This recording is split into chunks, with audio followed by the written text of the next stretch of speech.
vamos a hablar de una copa realizada por Marcus Perennius Tigranum, que es una cerámica romana de la época republicana.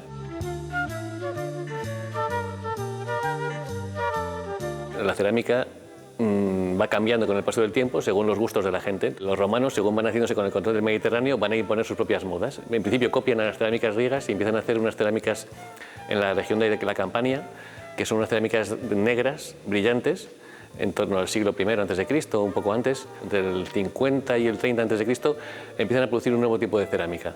Es la cerámica de la terra sigillata. En concreto, es una cerámica que tiene un barniz rojizo y una cocción oxidante también, y empiezan a extenderla por sus dominios.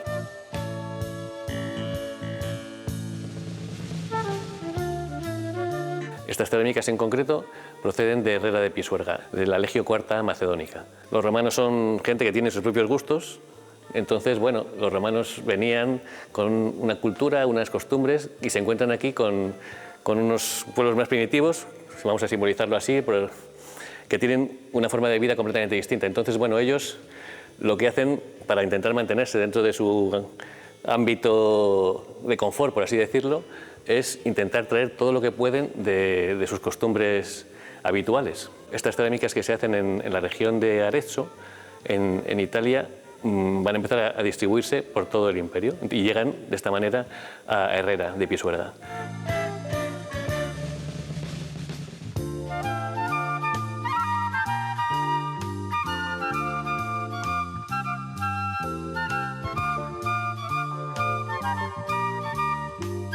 En esta región existían como cerca de 90 talleres distintos en la misma localidad o en localidades muy cercanas de esta región de Arezzo, aunque algunos la mayoría eran talleres pequeños que apenas tenían como máximo 10 trabajadores, debieron de existir unos cuantos, seguramente 10 o así, que tenían un despliegue casi industrial, con mucho más número de trabajadores, entre 20 y 60 trabajadores. Existía una especialización en el trabajo de los artesanos y los especialistas se dedicaban a hacer la cerámica y a cocerla, mientras que otros menos especializados pues, se dedicaban a labores un poco más de apoyo, el preparar la arcilla, el sacarla de las canteras, el secado de las piezas, luego el prepararla para el transporte.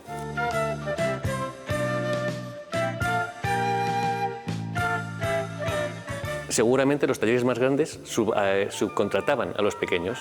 Para poder identificar las piezas que hacían los alfares pequeños, empiezan a poner marcas en las cerámicas con el nombre de los autores o del jefe del taller, por así decirlo. Entonces, aquí, por ejemplo, en esta cerámica que está marcada por Marcus Perennius Tigrinus, nos da a indicar que era el que lideraba ese grupo de trabajadores.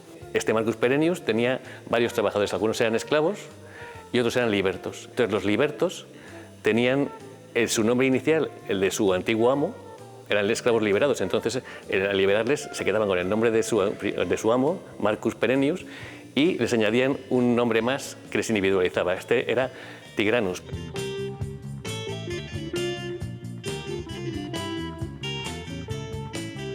Son piezas de vajilla que imitan a piezas más lujosas, normalmente hechas en plata.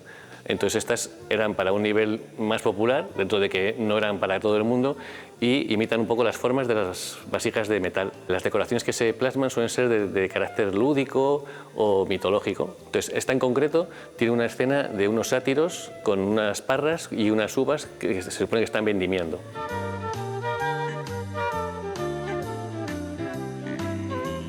La pieza es especialmente relevante porque refleja eso, la importancia del comercio, por así decirlo, de cómo todas estas cerámicas romanas que se producían en Italia tienen un papel fundamental para ir extendiendo la forma de vida de los romanos por todo el imperio. Lleva incluso a que algunos alfareros de esas cerámicas italianas, de esas zonas italianas originales, se desplacen ya a la península y empiecen a fabricar cerámicas similares dentro de la península. En la propia Herrera, a partir del año más o menos 10 a.C., empiezan a aparecer alfareros italianos de Arezzo que están en la propia ciudad elaborando cerámicas parecidas y similares a estas de la zona italiana, pero ya están producidas en la propia Herrera. Es el caso, por ejemplo, de Lucius Terentius.